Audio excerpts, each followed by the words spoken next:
In this edition of reShape333, I want to talk about a principle that smart financial investors understand and a principle that wise church leaders are embracing as well as they navigate a new cultural reality and lead their churches towards a brighter future. And I want to do it in the next 333 seconds. Let's get at it. Financial investors will differ on various approaches to financial investing. They have their favorite mutual funds. They have their preferred debt reduction plan. They have clear opinions on RRSPs and TFSAs and RESPs. But one thing is always consistent. 3 words. Diversify your portfolio. All financial advisors would agree that if you're to lower your future risk and if you're to increase your potential return and maximize your retirement cash flow, then you must diversify your portfolio. Not too long ago, I was sitting in a room in Montreal listening to Ed Stetzer field some questions from Canadian pastors and leaders from all across the country. There was a question that was asked. I don't remember the question. I don't even remember who asked it. I only remember Ed's 3-word response when Ed said, well, diversify your portfolio. After the question was asked, Ed asked the questioner, do you have any retirement savings? And the tentative response back was, well, yes. He said, well, what would your financial advisor tell you about lowering your financial risk and potentially increasing your financial return? Ed asked. Diversify my portfolio? Exactly, Ed said. Let me paraphrase for you Ed's next sentence.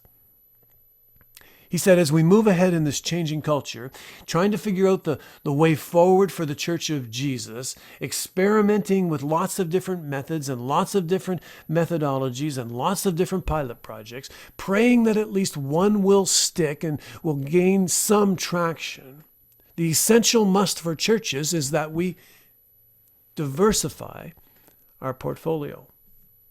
Here's what he meant. We would all agree that current culture has gone through some dramatic shifts in the last few decades. And the current models of church ministry, in large part, are decreasingly effective in reaching into our neighborhoods and reaching out to new people. That reality has obviously been accelerated with the COVID-19 pandemic. There's no returning to the way that it was. Churches large and small will be forced to adjust their strategy, their model of ministry, if they're going to have any sort of kingdom impact moving forward. We're living in what we could call the messy middle. On the one hand, there still is the need for that historical model of how we do church, a relevant and engaging Sunday worship experience with great music and great teaching and lots of storytelling about what God is up to in the lives of people and in their neighborhood. That still will be impactful for some. That model of church, that Sunday-centric, weekend-centric model, however, is on the decline across North America, but it still has an important role to play for this foreseeable future. On the other hand, we're beginning to experience the profound growth of more micro-congregations and creative expressions of church. Churches and leaders, often non-ordained, are launching micro-congregations in everything from community centers to pubs to tattoo parlors to cafes, dinner churches becoming increasingly popular. There's an ever-increasing return to house churches reminiscent of the book of Acts. These are neighborhood-style, micro-sized gatherings with increased conversation and relational connection and greater dialogue around the scripture and growing community service.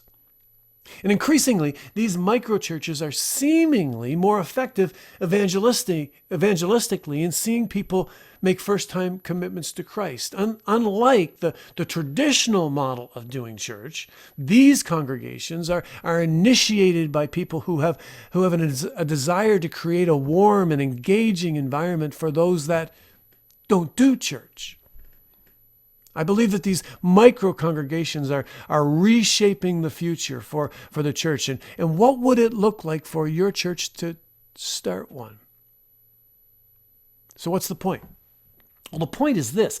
Effective churches of the future will embrace what I want to call a both-and posture.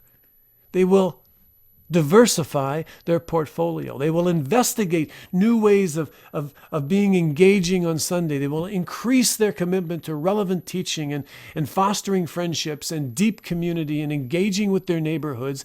And hopefully they will do it with an evangelistic heart. And to that, they will add a posture of experimentation. They will cheerlead those creative pioneer leaders that have a passion to birth something new. They will encourage them to dream about launching a new congregation that's tethered to their current existing church, but will give to them freedom to foster something new. Diversify, diversify, diversify. Take some time, either personally and or with your team, to consider the following discussion questions.